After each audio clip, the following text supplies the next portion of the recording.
The FBI raid of former President Donald Trump's private residence in Mar-A-Lago has ignited an extraordinary political storm.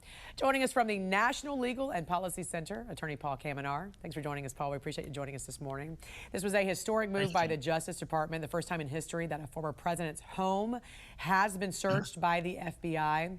What would warrant such a search? Why was this necessary?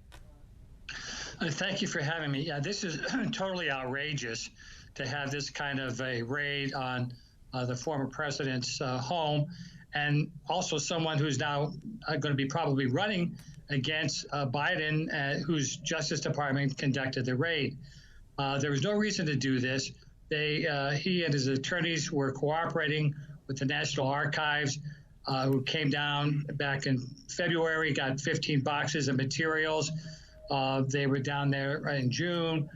They were cooperating. They were going over information and documents and maybe asking them to secure the room with a padlock, etc. So there was no reason for this. And then they come in a fishing expedition. They go for 9 hours through the whole house. They went through Melania's wardrobe.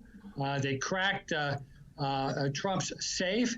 I mean, these are like Gestapo tactics here. So there was absolutely no reason for this. It was certainly overkill.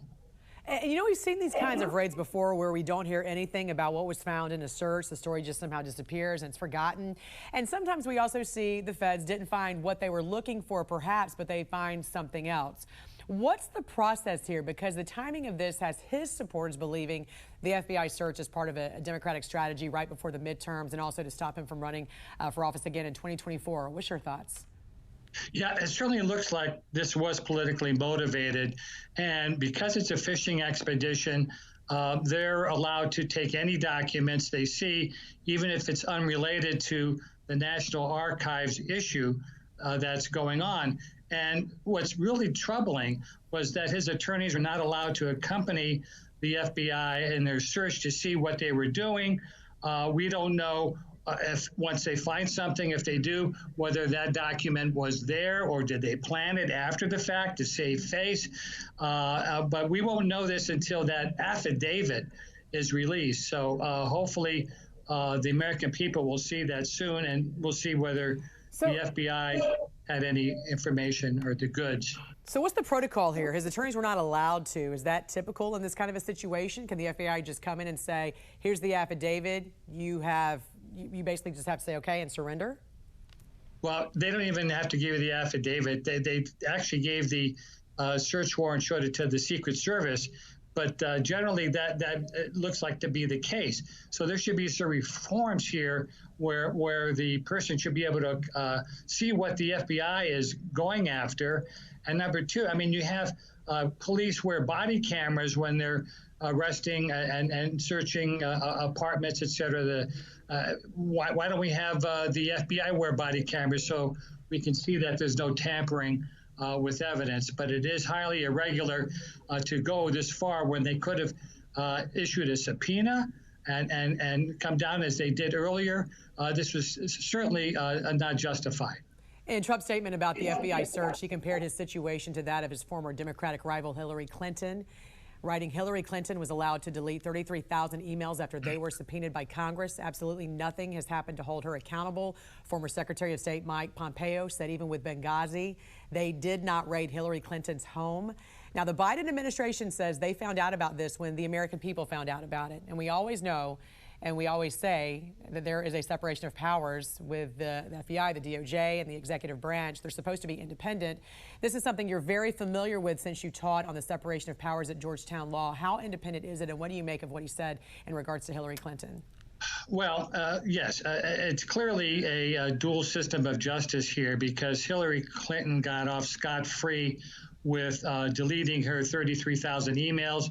She had classified information.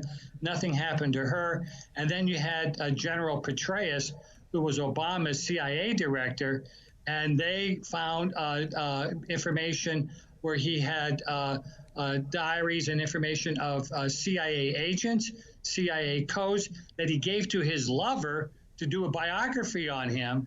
And what happened to him?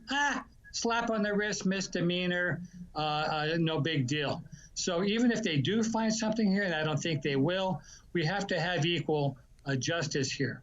House Speaker Nancy Pelosi described the FBI raid as a major step and said that not even a former president is not above the law. With these developments, though, what do you think is next for the investigation? What's next for Trump? Well, what's next? Well, the FBI will have to put up or shut up here. They're going to have to release that affidavit. We'll see what they were going after, and then we'll see whether they found anything. And his attorneys, I'm sure, will file various motions to quash any documents that they find. But this is certainly overkill, and it certainly looks politically motivated. But even if there was something there, they have to prove that he knew it, not his staff, because Trump doesn't pack all his boxes and so forth. He has staff to do that. So again, the National Archives already were down there. They were cooperating. This was certainly not warranted. And you can hear Trump's voter base right now saying if this can happen to a president, it can happen to you. Do you think this is going to embolden the Trump voters to get out and vote? Oh, absolutely. And I mean, even independents are outraged by the Gestapo type tactics here, not only against Trump, but you have the FBI going around getting Representative Scott Perry's cell phone, going to a restaurant and getting John Eastman's cell phone after he was at dinner with his wife. This is unbelievable. This reminds me of what happens with the Stasi secret police in East Germany. So this is very troubling here, and the American people should be alarmed by the loss of civil liberties. Paul Kamenar, we appreciate you joining us this morning. Thank you.